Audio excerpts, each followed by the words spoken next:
Hey everyone, my name is Peter Kozodoy, and welcome to Let's Be Honest with Peter Kozodoy, the live streaming show that I started in honor of the launch of my new book, Honest to Greatness, which is out August 11th. If you have not gotten your copy, please, it is available everywhere books are sold.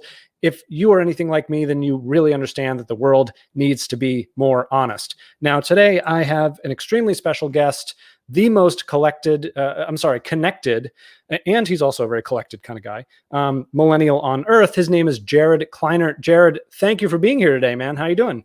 I'm doing great. Thanks so much. And it's an exciting time for you. You're T minus like less than 2 weeks to book launch. And that's super cool. How does it feel? Trust me, I'm far more nervous than meets the eye.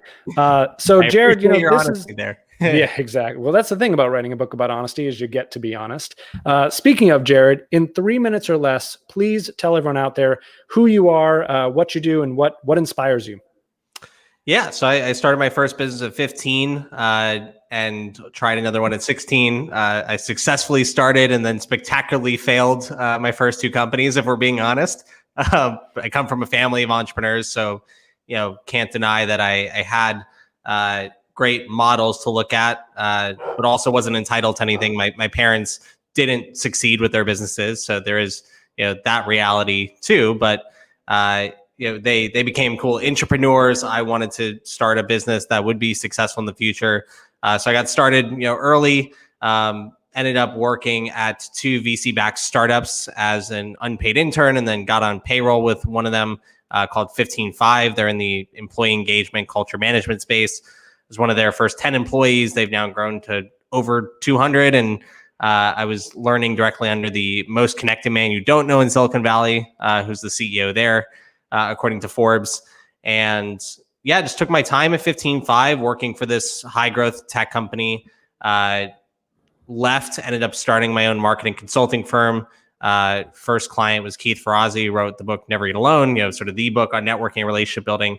And I realized that my differentiator could very well be this networking and relationship building aspect, and that could become my zone of genius. And so I went back and started a third company, which is this marketing consulting firm that was a successful lifestyle business. It allowed me to pay my bills. I ended up not going to school, but was still able to work with New York Times bestselling authors and record-setting crowdfunding campaigns, Fortune 1000s.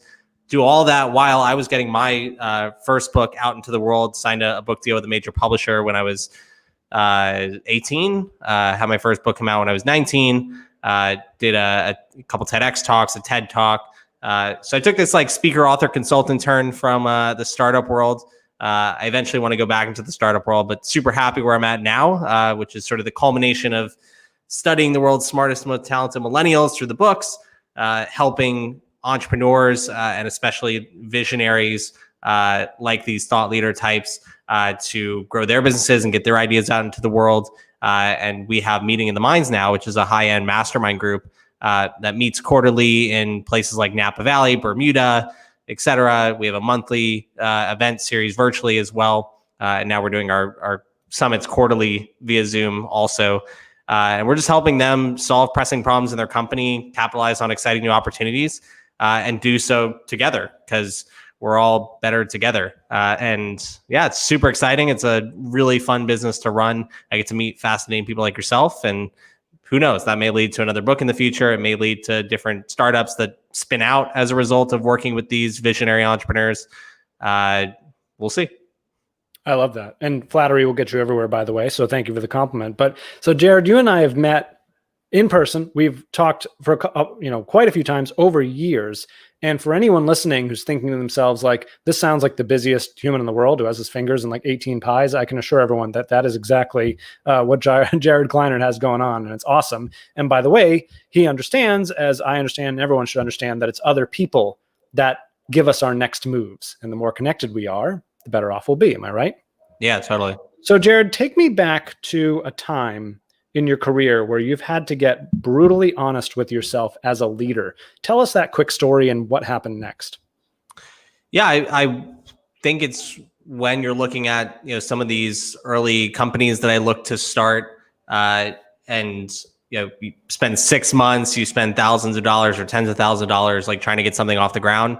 I do think there's a level of honesty that you need to, look yourself in the mirror, be like, okay, it's time to stop pursuing this vision, time to go this route. I think I've gotten better at it over time, but 6 months here, a year there can add up over a career. And so the goal these days would be to iterate as quickly as possible. And now it's not necessarily a matter of the business surviving or not, but it's about how quickly can you grow it and developing that culture of brutal honesty, if you will, or in another phrase, building a scientific culture where you can have this hypothesis, create an experiment, run the experiment. Does it succeed or not? If you think it has legs, run another experiment and try and test that thing. Or if you think you're not going to be able to accomplish your hypothesis, like scrap it all together and start something new. So I definitely think the initial businesses that I failed were a really great thing. I mean, I was burned by a mentor when I was 15. And so that led to finding other more positive mentors, like the most connected man you don't know in Silicon Valley. And so if that didn't happen, I definitely wouldn't be so mindful about my community and about who I surround myself with.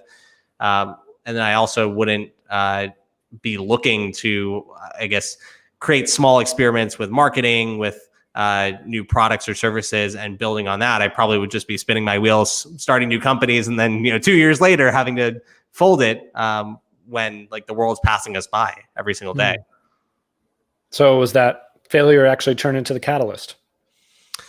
Yeah, it's just knowing when to pivot or when to end one experiment and start another. Like I think we sometimes waste a lot of time because we're not brutally honest that the experiment we're running isn't going to work out. I couldn't agree more. And I can't tell you how many entrepreneurs I work with today who they know in the back of their mind it's time to let it go. But for some reason or another, they're just, that would mean admitting defeat when really all it admits is the next of what's going to be 17 pivots. Jared, going a little deeper, can you share with us the win that you are most proud of in your career and life, and then perhaps the biggest miss that you regret the most? And I hate using that word regret because I'm not one who lives with regrets, but you know what I mean. Biggest win is I do feel like I have an awesome integration of personal and professional life. Like, I met my fiance through the Forbes 30 under 30 community. And so I was pretty mindful in my teens that I would meet my eventual life partner in sort of the same circles that I would build my business. And a lot of my friends are clients or entrepreneurs as well. They've made me a healthier individual, a smarter individual, closer to my family. So I think that integration of work life has been a big win. And I think it's something that 30, 40, 50 years from now, I'll look back on and be really happy that I invested time in my relationships and in my health and things like that. But there's a lot of time between now and then that could go wrong, but hopefully I got compound interest on my side. Yep. Biggest regret is probably not buying Bitcoin sooner. At the right time. I sometimes beat myself up because I feel like I had access to some of the world's smartest, most talented millennials and to mentors at a very young age. And I feel like I haven't progressed as quickly as I would have liked in some regards. But then I catch myself and realize that maybe my definition of success has changed over time, and that some people will have an exponential curve, some people will be more linear, and then might have a dip, but then they'll have their rocket launch go up. So it's a different game for everyone. And I just have a strategy that's maybe different than my previous startup self would look at. Like in the tech startup world, you can have an exponentially successful company. Whereas right now, with Meeting in the Minds, I'm building a profitable revenue generating business that doesn't have outside investors. And so to create a bootstrapped business and go to 7 figures would be life-changing. To go to 8 figures, then you start creating like generational wealth. That's just a different path than a lot of the startup founders that I'm friends with have taken. And so it's not a regret. It's something I've had to focus on navigating better is like my emotions around my expectations versus what I've achieved, and being grateful for what I have and excited about what's to come as opposed to beating myself up. Yep. I think a lot of entrepreneurs probably struggle with that dichotomy. 100%. And I totally relate. And, so for people who are watching this that don't know us at all, I mean, Jared and I have achieved, a lot of really awesome stuff and great accolades in that. And even you listen to us, and I talk about it in my book, like neither one of us has built a $100 million company, right? But we're young guys. We could, there's all this opportunity out there. And I think to your point, Jared, a lot of entrepreneurs get bogged down like, well, I haven't achieved it now, so I never will. That's simply not true. That is not honest. It's not an honest thought. It's not true in any way, shape, or form. And like, why do you want to build a $100 million business? Because you can do that. But if you're a tech startup founder, you're going to give away X amount of your business. And maybe if you sold for $100 million, you end up with 5 or 10 million after taxes. Whereas you might be able to build a $3 million a year business, but if you own the whole thing and it's highly profitable, you might be taking home $300,000 to $500,000 a year, and you're going to have that take home pay and still have this business, and maybe put a CEO in place and get out of it, or you grow it. So there are different paths to your actual goal. So is the actual goal like the bravado that comes with having $100 million exit? Is it the $5 to $10 million, after taxes that you can walk away with? Is it the lifestyle that money can afford, and maybe you only need like a few $100,000 a year? Maybe you just want to build things and you don't care about the money at all, which is totally cool. But then you don't, it's just a matter of like how quickly can you grow the business to satisfy as many of your ideal clients as possible. But we're all playing a different game, and like I'm interested in building relationships now with people I think are going to be titans in their industry in 10 years. And I ask people all the time what their 30-year vision is. There's a long game ahead, especially if we're all going to live to like 140. 120 is my number. So I'm glad to hear that you'll still be around as well. Yes, I'm 24. So I'm going to be in business for the next 50, 60, 70 years probably. Yeah. The rate medicine's going, maybe 100, who knows? But my takeaway from that, Jared, is like, just be clear and be honest about where it is you're trying to go.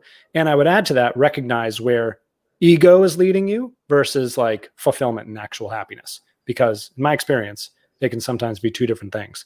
Jared, please let everyone know where they can find you and follow up with you and get more of your content and awesome stuff. Yeah, if you want to learn more about Meeting of the Minds, you can go to motm.co. I also have an email newsletter, which I believe you're subscribed to. And you can go to motm.substack.com to check that out. Yes, I'm on Substack for people that are like, complaining about email overload. And if you have no idea what Substack is, you better find out. It's sort of like the future TikTok, but for email and blogging and podcasting as well. So I have a free and a premium newsletter there. Definitely check it out. Would love to have you, regardless of which option you pick. And if you're an entrepreneur, especially running a bootstrapped business, check out Meeting of the Minds, which is motm.co. Awesome, Jared. Well, thank you for coming on today. I've always appreciated your insights. I've been a longtime subscriber of yours, certainly been an inspiration to me.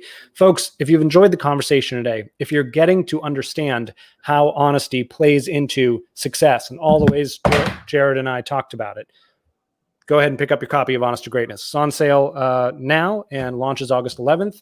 And the good thing about writing a book about honesty is once you buy it and you read it, you get to tell me if you like it or if it sucks, and you get to be honest about it. So, all right, folks, till next time, I'm Peter Kozodoy, and thank you for being honest.